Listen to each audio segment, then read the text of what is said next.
Artiin Oromoo keessuma gama muuziqaatiin wanti jiru yeroo ammaa dadammaqiinsa guddaatu irraa mul'ataa jira mataa ol qabachuu eegalee jira jechuudha akkuma kaleessa oduudhaan nutti himte tarii egaa yeroo qaroo yookaan mataa aartii mataa muuziqaa Oromoo jedhamuudhaan nama beekamu keessuma dhaloota ammaa keessaa jechuudha Hacaaluu Hundeessaa yeroo galaafatanitti yaaddoo guddaan tureera akkuma kaleessa nuuf kaaste haa ta'uti wareegamni yookaan ajjeechaan Hacaaluu irratti raawwata Minuma xeeqii guddaa uumuudhaan gara wallistoota hedduu horachuutti hojiilee aartii hojiilee muuziqaa sadarkaa isaanii eeggatan gama horachuutti waan fakkaata tibbanuma hojiilee haaraa garaagaraa ilaalaati kan turre sirboonni kiliippiiwwan mimmiidhaguudhaan qophaa'an kanneen akka Leencoo Dayeeffayin yookaan Leencoo Gammachuu fa'iin sirboonni dhihaatan darbee ergawwan siyaasaa jajjaboo kan of keessaa qaban kanneen akka sirba Keekiyyaa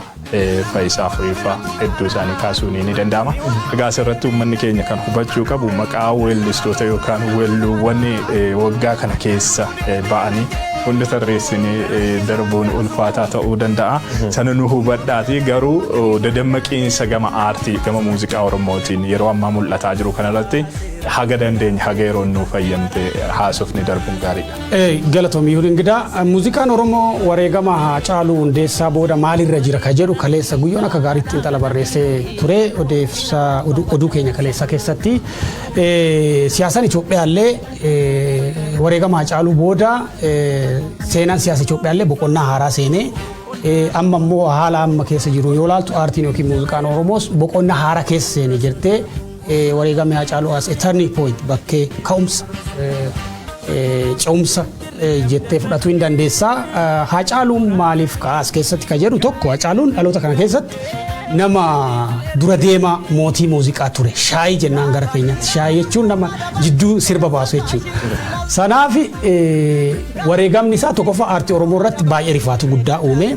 Lammeessoo immoo kaampii qabsaa'ota Oromoo namni kun nama muuziqaa qofa osoo hin taane qabsaa'aa Oromoos waan tureef karaa qabsoo Oromoollee gaappii yookiin rana guddaatu uumame jedhameet baay'ee rifaatu guddaa uume. Oromoon akka waliigalaatti nama jabaa waan dhabeef rifaatu guddaatu uumame. Haa ta'u malee inni wareegamee ji'a lama osoo hin guunne namni jabaan aartii tokko Keekiyyaa ka jedhan Keekiyyaa badhaadhaa sirba barraaq jedhu tokko baasee ittaansee immoo sirbi sun ice breakerii ture Oromoon almost bakka reliefii argatee jechuu dandeessa sirba Keekiyyaa booda ittaanuudhaan galma dhugaa ka jedhu Ittiiqaa Tafarii Birraa Walagarraa Galaanaa Gaaromsaa Darbee Laalaa Andu'aalem Qondaalaa Kafaayisaa Furii maaltu jira Gadaa Hamdaa Saglii Leencoo Gammachuu Keekiyyaan irra deebi'ee Madaqoo ka jedhu baasee dubartoota keessaa immoo Margituu Warqinaa ka akka Obombolleetti ijoolleen amma yuutuubii gubbaa jira ka diijitaal miidiyaa gubbaatti beeknu baay'een isaanii sirba muuziqaa Itoophiyaa keessatti istaandardii isaa eege baasuu jalqabanii kun dammaqina guddaa uume biyya san keessatti Oromoon mataa ol qabatee jechuu akka gaariitti. Amma asirraa wanni guddoon tokko arguu qabnu Itoophiyaan muuziqaa qofa irratti miti. Itoophiyaan cubbuun ijaaramti yeroo baay'ee deddeebina dubbachaa turre namni cubbuun ijaarame nam ta'uu danda'a biyyi ta'uu danda'a yookaan mataan qabu mataa jechuun sammuu yookaan harka hin qabu jechuudha. Cubbamtoota akkas rabbi yookaan harka dhowwaa yookaan sammuu dhowwa. Cubbamaan boombii darbachuu fedhe boombiin jalqab nam dhibidhatte haleeluun duratti harkisa fuutee deemti cubbichoota. Itoophiyaa yeroo baay'ee uummata Oromoo kan taargeet goote hayyoota beekaa gaazexeessa ta'uu danda'a artistoota arde qofaa miti yeroo baay'ee haleellaan irra raawwatama ture. Eebbisa addunyaa facafayu jeesanii magaalaa Finfinnee keessa harkisa turanii jechuudha. Murni gaafas jees wayyaanee maaster maayind kataatu malee harki taargeet godhee jees kan jeesisa tur OPDO biltsiginna. Hacaaluu Hundeessaa jees Abiy Ahmed biltsiginna. Hacaaluu gaafi jeesan artiin Oromoo hin baddiin nyaatamtii armaan booda Oromoo matool hin qabati jedhanii turan yeroo tokko tokko dogongori kun hin hojjetama. Warri Itoophiyaa kun Oromoo miidhuuf jedhe walam hojjete. Oromoo kaaniin ijjeese kaanii dhaaggore. Nam mataa nam jajjaba tokko jeefti jajjabdoot kuma dhalata kan lammeessoo hidhaayyoo guurt Oromoon hedduun achi keessa qaramtee baatee jechuudha. Adoo beekan isla warri Itoophiyaa kun Oromoo jeesuu mal lammeessoo Oromoo hidhuu mallee jechuudha. Because boombii hamaamtu achi keessatti ofirratti oomishan. Artiin ka walqabati isa yaayuu kaaftanii jaalowwan xiyyeewwaniif Abiraamee kaaftanii halee irra dubbannee wanni tokko kan xiqqoo gabaabsee irra dubbachuu barbaadu. Artistoota Oromoo lakkoofsa kum yaa caaltam kum waliin taati cufti isaanii qaroo cufti isaanii beektota dandeetti gurguddoo qabdi jechuudha. hunda maqaa yaamuu hin dandeenyu. Fakkeenya oduu daqiiqa 5 yookaan daqiiqa 6 keessatti yookaan odeessaalee sa'aatii tokko keessatti artistoota Oromoo kan guutuu maqaa yaamne sirbi isaanii affeer hin dandeenyu. Garuu hundi isaaniiti kabaj qabnaa jechuudha. In jaalan in kabajan miidiyaan OMN akkasitti ilaalaa jechuudha. Kanaafuu kakalees qaamni suni sirboota dhiyoo garanaanan aamilee uuman ka'umati baay'een daawwatan jennee baamne malee artistii exclude goon hin qabnu. Gaafuma uummata irratti hundoofnaa dhammu akkam goone artistoota 2021 keebban tasoore yenne yaayu dhiyeessine artistooti sun tammisanillee beektanii taaftallee karaa dhibiin fuulduraafiti jabaanna artiin Oromoo akkuma jenne ta durii caalaa jajjabduu dhufuu jira artistoota jechuun maal raagaa predict goote waan fuuldura jirtin himti waan uummata kee dabre seenaan yaadachiifti fakkeenyaaf sirba booda irratti deebina sirbi caala daggafaa keessatti sirni nafxanyaa Teedroos edee sirbin beektanii 2020 keessa ittaansee maal taanaa waan jedhu gar furmaata kaayee eenyu mucaa mataa yoo bakaan kaasi qumaara kee falmata kabbadee qabachuu dandeenya falmata kabbadee kaasi qumaara kee jechuun waan ardii Itoophiyaan itti deemuu jiru dursee raagaa jechuudha artistiin raagaa artistiin historians artistiin barsiisaa artistiin waan jiru dhugaa uummata dhaabatee kaa'e waan taateef kabaj guddoo qabnaaf jechuudha yoo Oromoo tan cufa ulfaadha waan jiraatti dara. Egaa hojiilee aartii mimmiidhagoo keessumaa gama muuziqaatiin yeroo ammaa bal'inaan mul'ataa jiranii yookaan maal jettee dambalii uumaa jiran aartii Oromoo muuziqaa Oromoo dhuunfataa jiran sodaachisaa weeraraa jiran kana keessatti eenyu faatu qooda qabaa carraa kana jedhu kanaan weellistootaan alatti weellistootuma qofa beekaa namni baay'een fuuldura irratti namootuma qaamoleedhuma muraasaa tuttuquudhaaf namoonni walaloo barreessan yookaan walaloo qopheessan kanneen akka Simeetuu fa'aa yoo isaan Geetaa Humfaa hedduutu jiru namoonni walaloo qopheessanii hojiilee muuziqaa kanaa fi gama daayirektingiitiin kanneen akka Amansiisaa Ifaa kanneen akka Leencoo Fiqiruu kaasuu ni dandeenya hedduun keessan jirtu ammas kan maqaa hin kaasnee jirru jechuudha gama muuziqaa qindeessuutiin kanneen akka Teedii Moos hojiileen hojjetaa jirtan baay'ee waan dinqisiifatamudha dhaabbileen akka Vision Entertainment Yaayyoo Studio fi Kaakaafaan kan kana fakkaatan hedduun keessan gama indaastirii kanaatti cabsitanii seenuun keessan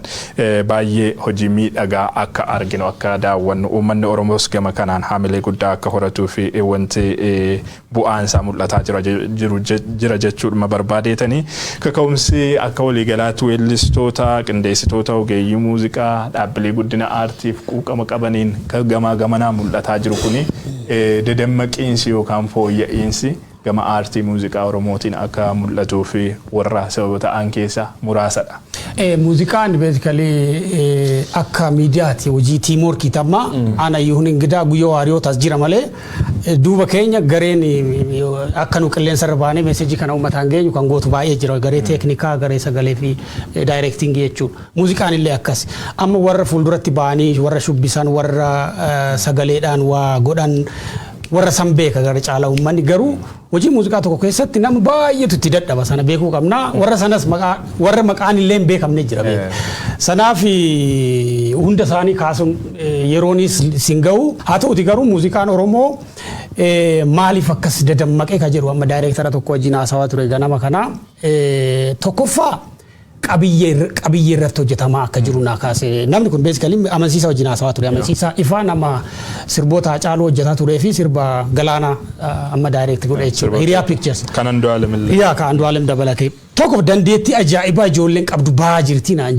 ijoolleen kun qabiyyee muuziqaa jechuun sirboota aadaa Oromoo hawaasa keessaa fuudhanii akka gurraaf tolutti tolchanii warra direct godhu wajjin warra muuziqaa barreessu faana warra walaloo hojjetu wajjin warra qindeessu wajjin wal ta'anii muuziqaa yeedalloo akkasumas walaloo bareedaadhaan akka gurra hawaasaaf tolutti hojjetaa jiran uummata keessatti dhageetti akka qabaatu hawaasa keessatti penetrate godhee gabayaa keessa akka seenu kan gochaa jiran dhaloota haaraa dhalooti kun immoo dhaloota Hacaaluu Hundeessaa jechuun hin dandeessa.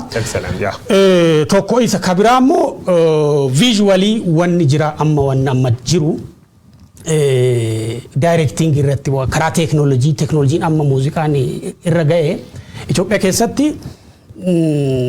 hiree guddaa banee jira jedhanii keessumaa muuziqaa Oromootiif muuziqaan Oromoo tokkoffaa dargaggoota dhaloota haaraa kana baay'ee ofitti dabalaa jira namooti baay'een YouTube gubbaa deemtu sirbooti afaan Oromoo view daawwatamummaa guddaa fakkeenya amma sirbi keekiyyaa sa'aatii 24 keessatti amma guyyaarraa 500,000 daawwatamee jira erga bayama guyyaa lama Kanaaf dhalooti akka kana guyyaatti viyuu guddaa keessummeessaa jiru ka sagalee gaarii qabu kan qabiyyee sirba gaarii hojjechuu danda'u baay'een dhalataa jira.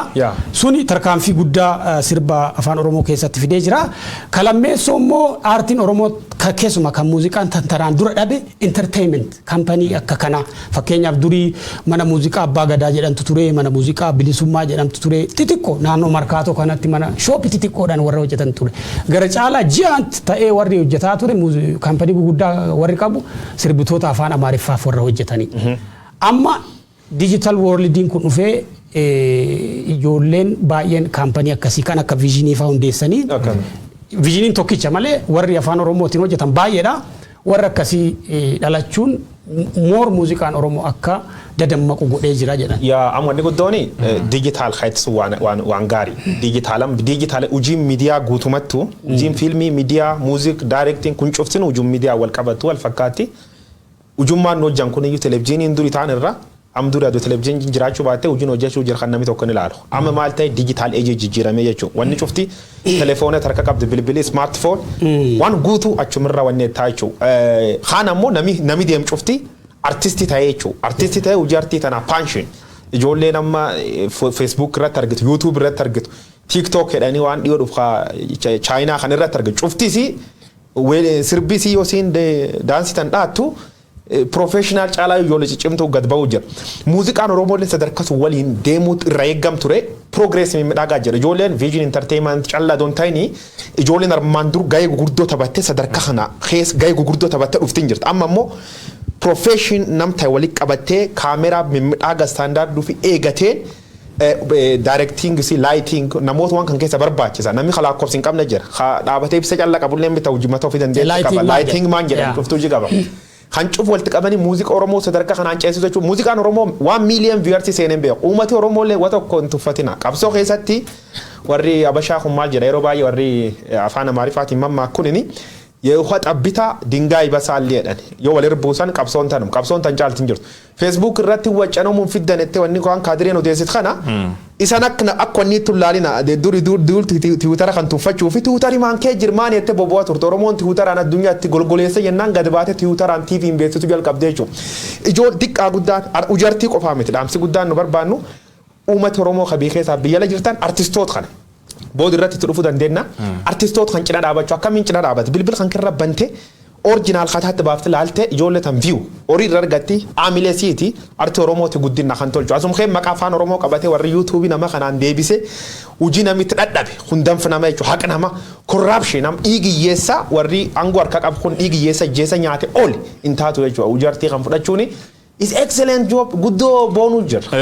Uummannis ganamootumti irra jireessaan sooshaal miidiyaatti dhiyoo jirtan intarneetitti dhiyoo jirtanis dadammaqiinsa uumuudhaan namni akka hojiilee aartii kana bu'aalee aartii kana daawwatu gochuudhaaf dadammaqiinsa uumuudhaaf kaampeenii geggeeffamaa ture yeroo garaagaraatti qeeqni bifa garaagaraatiin geggeeffamaa ture mataan isaallee guddina aartii guddina muuziqaa kana keessatti gahee mataa isaa taphataa jira.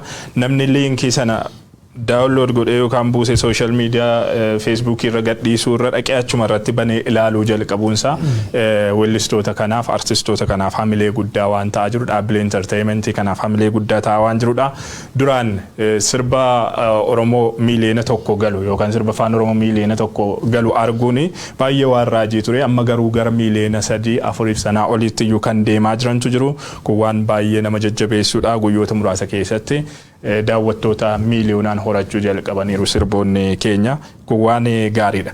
Sirbi Oromoo wareegama artist Hacaaluu Hundeessaa booda deebi'ee mataa ol qabachuun aartii qofa keessatti miti beekte kan inni dadammaqiinsa uumu. Siyaasumti Oromoo mataansaa mataa keessa rukutamee ture sanaan wal qabate wareegama Hacaaluu sanaan wal qabate hayyoonni siyaasaa hidhamanii hidhaatti guuramanii dhaabbileen siyaasaa daddaaqfamanii hojiidhaan ala dhabamsiifamanii turanii hedduun inni kaan shoror keessaa jedhamee inni kaan maal jedhamee manneen hidhaa ajjeechaa kana ture siyaasa Oromoo mataa cabsuudhaaf qalbii cabsuudhaaf uummata Oromoo hojiileen hojjetaman hedduutu ture wareegama artist Hacaaluu Hundeessaa kanaan wal qabate hanga miidiyaa keenya illee cufuutti jechuudha. Hojiileen aartii dhufan kun kanneen akka keekiyyaa kanneen akka xiiqaa galaanaa caalaa hedduun isaanii falmataan fa hedduun namoonni maqaa isaanii dhoofne fixuu hin dandeenye hojiileen isaan hojjetan siyaasumti Oromoo illee deebi'ee illee akka inni mataa ol qabatu taasisaati kan isaanii jiranii kun immoo kaampii sirna siyaasii Oromoo akka mataa ol qabatuuf hin barbaanne hedduu weerarseeti kan jiru gama sanaa illee ilaaluu dandeenya. Sirbii afaan Oromoo amma dorgomummaan isaa biyyuma keessatti dhaabbatee jiru baay'ee amma namoota sirba irratti react godhan Afrikaa kana keessa baay'ee nan laala yeroo sirbooti haaraa ba'anii Uganda keessa, Rwanda keessa, Kenya keessa, Afrika kibbaa keessa bakkeewwan garaagaraa sirboota Oromoo irratti reaction yoo kennan baay'ee mirqaana guguddaa akka qaban argee ture reactoroonni baay'eeni sirboota kanneen keessatti wanni guguddaa arginu waan siboonsu baay'ee jira basically Oromooni saba diversity guddaa qabudha cultural zone gara 11 qabaami 11 akkan Harargee Booranaa Gujii Shawaa Wallaggaa uummata biyya Afrikaa kana hedduu caala Kenya facufin caala uummata Oromoo qofa uummati kun uummata qabeenya guddaa qaba amma sirboota laalu keessatti amma sirba Leencoo Gammachuu tokko akka malee dinqisiifadhe baay'ee sirbi sun amma mudaa dhumayyuu qabaa jedheetiin sadarkaa yaadutti ga'e beektaa kadheen gadda bahe sirbi kun arman dura amansiisaa maallaan jaa sirbooti afaan Oromoo hojjetan baay'een isaanii lokeeshiniin bakki itti hojjetamu waraabbiinsa Finfinnee irra kiiloomeetira raadiyeesii kiiloomeetira 100 caaleen beeku naan jee namni kun sirba maccaa hojjeta Ilubaaboor deemee bakkeewwan fincaa'aa guguddaa reactoriin tokko Uganda keessa sirba sana oolaalu this must be Nile River jedha it's not Nile Ilubaaboor keessa bakki sun baay'ee kun maal agarsiisa tokkoffaa Oromoon aadaa Oromoon qabu miidhagina Oromoo keessa jiru Oromoon aadaa sirbaa qaba aadaa nyaataa qaba aadaa uffataa qaba irreecha olaaltummaa faashinii aadaa faashinii qaba aadaa qonnaa qaba qonnoo sirbuu barbaadde jechuudha aadaa gootummaa qaba kan akka keekiyyaan fa'aa itti sirban aadaa fardeenii kan akka eenyu galma dhugaa itti kan fa'aa itti sirban akkitti aangoo akkitti ilaalu farda laalila amma kan keekiyyaan sirbe farda kan galaanaan sirbe barcum alangee sun Oromoo keessatti mythology Oromoo keessatti wanni kunniin hiika qabu beektaa aangoon maaliin bakka bu'aa amma fakkeenyaaf addunyaa gubbaatti sirba keessatti dhufne hanga yoona irreechi fakkeenyaaf amma bullaallaan maal bakka buuti nagaa bakka buuti addunyaan akkasi beekti baayibilii irraa Samu'eel fudhachuu dandeessa Oromoon garuu nageenya maaliin bakka buusa beektaa irreecha waan akkasii fa'aa aartiitti fiduun baay'ee barbaachisaadha tokko miidhagina Oromoo ka aadaa kan afaanii afaan haaraawwan ka haaraa nutti fakkaatu fakkeenyaaf afaan Oromoo dagata madaqoo kan amma keekiyyaan itti moggaas maayini madaqoon jedhee gaafataa ture nam sagli kan Leencoo Gammachuu itti moggaas afaan dagatame muuziqaan guddina afaan keessatti illee shoora guddaa qaba kan jennu kara kan kanaanii kabiraammoo roorroo Oromoo kan kaleessaa abdii Oromoo kaboriifa darbee laallaa jedhamcha darbee laallaa jechuun kacaalutti deemna gara fooyyatti ceena jechuudha birraa wal arginaa maal agarsiisa wanni kun kunuunsa abdiin akka jiru sitti agarsiisa itti dabaluuf xiqqoo tokko yoo waan qarana kennite wanni kunini artistootuma aaraa dhuftu kan calla faarsu nutti hin ta'in artistoota Oromoo gameeyyiin hin jirtu kan rakkatte war kana waan dansa kaafte xiqqoo dubbachuu fedha ijoolleen hojii kan geetto hojjeta amma sirba Leencoo Gammachuu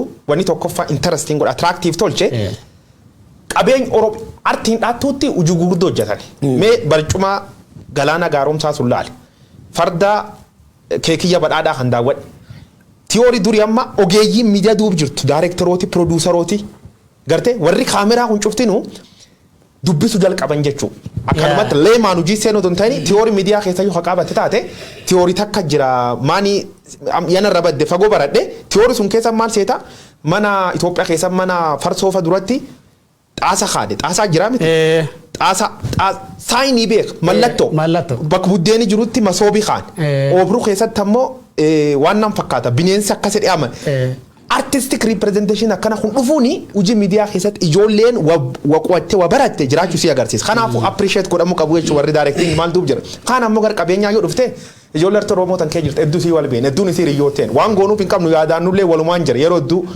nullee yaaddi qabnitti cobsinaaf hedduu isaanii dhuga dubbachuuf am fakkeenyaaf director dansa tokko amansiisa faayyaa waan ta'eef gabaasee dubbadha hojii artii namni inni hojjeteen kanaan amansiisaa motlaalte abba qabeenya warri sa'ulleen hin jira maal si fakkaate ijoollu muuziqaa produce goot kan artistootun beekamtu ammoo miidiyaa gubbaa laal waa cibna kana jireen isaan Oromoon tokko illee hin qabu beekamaan cufti beekatti fakkaata uummata Oromoo beekamaan cufti abba qabeenyaatti fakkaata beekamaan cufti beekaa miti beekamaan cufti abba qabeenyaatti miti iyyees rakkata qabeenyi isa guddaan uummata kana sacrifice godha uummata kana irraa argachuu qabaatu ijoolleen Oromoo tunin hojii tan hojjechuu hin dandeenye jechuu hin dandeenyu.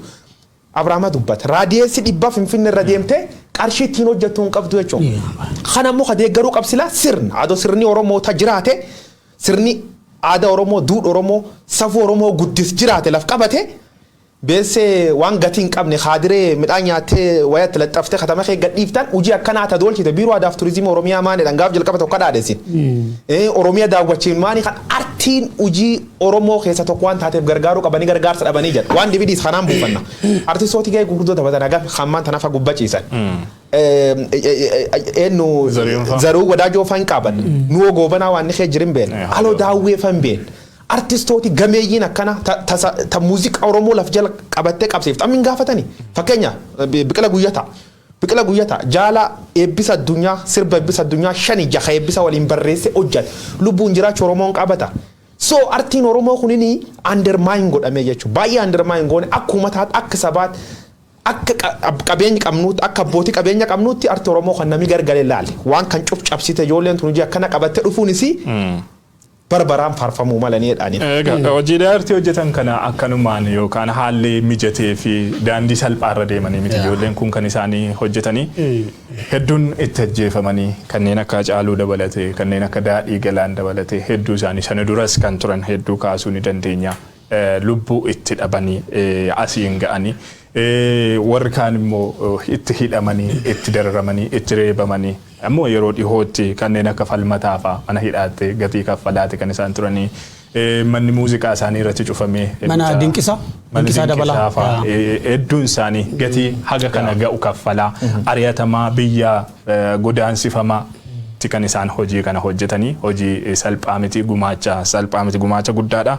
Namootuma waan kana har'aa asiin ga'u keessatti qooda mataa isaanii qaban kanneen akka Zarii Wadaajoo nama baroota keessatti roorroof hin jilgeenfanne yeroo hundumaa uummata isaa dammaqsuudhaaf aartii Oromoo qabsoo Oromoo cina nama dhaabbataa ture amma dhibamee hospitaala Rift Valley Adaamaa ciisee kan jiru namoota akkasiis yaadachaa artistoota jalaa dhufan kanas immoo jajjabeessaa deemuun barbaachisaadha. Dhimmoonni xiyyeeffannoo barbaadan inni kan biraan jechuudhaan amansiisaa dhumti wanti inni kaasaa ture tokko ni jira. Fakkeenyaaf taalenti shoo garaagaraan hin jiru. Gama afaan Oromootiin amma gama aartii Habashaatiin taalenti shoon maqaa garaagaraatiin inni kan baala garuu inni kan maal jedhee qopheessu ni jira. Idol show jechuudha. Waltajjiiwwan kunniin bakkatti ola deemaan aartii keessatti biqilanidha. Amma fakkeenyumaaf kan namanni fakkeenya fudhatee nuuf kaasaa ture tokko Daawit Tsiggee Ollisaa jedhamu tokko namni kun baalaa garuu irratti kan ilaalaa ture yeroo inni dorgomaa ture yeroo dhihootti albeema guddaan gama aartii Habashaatiin gumaache ilaaluun ni danda'ama. Kun bu'aa taalenti shoo waltajjiiwwan akkasii qopheessuutiin bu'aa argamudha. Isaan kunniin xiyyeeffannoo argachuu qabu jechuudhaan wanti namni kun kaasee ni jira. Manneen muuziqaa jiraachuu qabu. Dhaabbileen akka Vision Entertainment Yaayyoo Studio maaloo kun babal'achuu jajjabeeffamuu danda'utu irra jiraata. Abbootiin qabeenyaa gara indaastirii aartii kanatti dhufuu danda'utu irra jiraata. Maallaqaan deeggaruu humna ta'uu fi yeroo isaan hojii kana hojjechuudhaaf kaka'umsa kana fakkaatu baatanii ka'anitti inni maallaqa qabu maallaqa isaatiin yoo investi godhe ija investimentiitiin yoo ilaale ofiis qooda mataa isaanii argata. Uummata Oromoo biraas galata guddaa ni argata. Maqaa Oromoo yeroo hundumaa haalota garaagaraatiin ka'u kanallee bifa kanaanis baasanii addunyaatti mul'isuun ni danda'ama. Uummanni aartii daawwachuu aartii jajjabeessuu danda'utu irra jiraata. Gama YouTube'itiin wanti nuti daawwannu gumaachinni oomu salphaa miti. Qeeqa garaagaraa aadaawwan ba'anii hin mul'anne baasanii itti argisiisu eeruu kennuu irraa jalqabee haala mijeessuu yeroo isaan waraabbiidhaaf gara sana dhaqanitti. Egaa kallattii hedduudhaan uummanni Oromoo aartii kana deeggaruu guddisuu ni danda'a jedhee. Waan gabaabsee kaasa kayyuulee kanaan waan wal unatutu jira. Hanqinooti jiran irratti daayirektaroota faana haasawaa turre yoonee faana amansiisaa dabalatee jechuudha. Tokko industirii aartii muuziqaa Oromoo keessatti shamarran lakkoofsaanii baay'ee xiqqaadha ka jedhudha. Muuziqaawwan addunyaa amma pop star warri warra Ameerikaa warri lixaa kana olaaltu nama shamarran guguddoo beekamu. Even miidiyaa keessatti illee bar miidiyaa hoostii guguddoon amma Aljazeera, BBC, CNN olaaltu dubartoota. Sanarratti rakkoon hawaasa keessa hin jira dubartoota jajjabeessuu irratti achi dhufteedhuma rakkoo kaalcharii jechuun aadaa hawaasa faana dhufeetu jira natti fakkaata. Sanarratti hanqinni dubartootaa ni jira. Amma sirba irraa fille keessa tokko kan eenyu warqii margituu warqinaati natti fakkaata. Sirba bareeda kan dhiyoo baafte obombolleetti. Hanqinni dubartoota lakkoofsaan xiqqaa ta'uu ni jira kan jedhudha. Kan biraa immoo Oromiyaan bal'oo. Oromiyaan qabeenyi ishii, namni ishii, aadaan ishii, whatever biyya san keessatti wanni Oromoon dhabee hin jiru. Oromoon waan irratti wal dhabu yoo jiraate malee waa waliin dhabe malee waan irratti wal dhabu qabu kan jedhu namni tokko yaadattu wanni Oromoon dhabe hin jiru. Garuu diversity kana achi yaabelloo haga raayyaa cinaaksanii haga beegii giddugaleessa kan hundumaa hojjechuu irratti hanqinni hin jira kan jedhu ka'ee jira. Gara sadaffaa irratti kan ka'uu qabu akadamii muuziqaan qabu kan jedhudha. Muuziqaan Oromoo akadamii muuziqaa Itoophiyaa fakkeenyaaf Yaareedii muuziqaa timirti beekta kan jedhu Addis Ababa Yuunivarsiitii jalatti bulu hin jira. Waan akkasii afaan Oromootiin hin jiru kan jedhanii suni baay'ee dhiibbaa guddaa qaba. Aartii irratti aartii mooderni yookiin ammayyeessuuf qooda guddaa qaba. Gara arfaffaa irra kaase rakkoo siyaasaati. Rakkoo siyaasaa wajjin wal qabatee namni dubbise tokko maal jaa fakkeenya amma yeroo kanatti namni amboo gadi haga beegii dambidooloo deeme nama sirbituun argitaa yeroo kanatti fakkeenya. Akkamiin se? Yaa yoo waan sun hawaasa keessaa badaa dhufe unkuramni siyaasaa kun itti fufee ennaan ummati kun of dhabaa dhaadaasaa dhabaa hunduma dhabaa deemaa tokko xaxaa siyaasaati kan jedhudha. Gara yuuneen kan kaase taalent shoo wajjin wal qabatee mana muuziqaa wajjin wal qabatee hanqinooti ni jiranii abbootiin qabeenyaa fi dhaabbileen dhuunfaa akkasumas dhaabbileen mootummaa dhimmoota kanarratti hojjechuu qabanii ka jedhu. Tokko tidara sa'aatii arda guddoo wanni enne sa'aatii nu darba arma irratti wanni tokko jajjabduun ani daayireektaroota muuziqaa olaanoo warra kaampaanii muuziqaa qabu kan artistoota cufirra hedduu irraa afaan isiitiin dhaga'an kan nam shan ijaarra qulqulleeffadhe politikaal influensiin artii Oromoo gubbaa taargeet godhanaa caalufatti ni jeesan man mootummaa keessatti taphatama jiraachuu waan akkamitti tolfama jira ijoollee liiding ta'a seefti isaaniiti maqaa warran dubban malee warra mootummaa faarsi callaa sirba warra midhaasaa hojjedha we will pay you isanii kaffallaa jedhanii ijoolleen doorsisan Khalee gargalfa kanatti haasaa ture jira jechuudha. Ijoolleen muuziqaa babbareedaa hojjettu sun akkasiin doorsifama turteetti. Waan dhibiidhisi artistoota Oromoo gameeyyii san jaalatan tan beesseen bitamtan cufayyu dhiibbaan salphaa miti achi geessi. Keessisii hedduusi aqdii ollee ta'uu arginu jira maal seeti gammachuu hin qabdu. Uummati Oromoo biratti uummati keenya akka ati jiraatin beeku akka ati bultin beeku akka maalidha nurraa beeku akka ati bula abbaa beeka baanan ta'anii uummati Oromoo waan ijoolleen tun kee jirtin beektu. Wal jajjabeessu caala wal laafis waan dhibiidhi isaa fakkeenya gabaabaa tokko sanii kenna Facebook irra YouTube irratti maani irratti artistootii tunin ujiin artii tunin gaazexeessummaa dabalate harki olaanaan taalentii involve godha. In barattee qofaa miti yoo baratte great. Kan baratin ammoo gaazexeessa ta'uu danda'a. Kan baratin ammoo artistii ta'uu danda'a. Kan baratin ammoo produusarii ta'uu danda'a. Kan baratin ammoo kompoozarii ta'uu danda'a miiliyoona ceesaa jechuudha. Am carraan bal'ate jira jechuudha. Dijitaalee ijoollumteen tammas gubbaa baatee weelliftisan ta'umas gubbaa baatee sagalee fakkeessitan.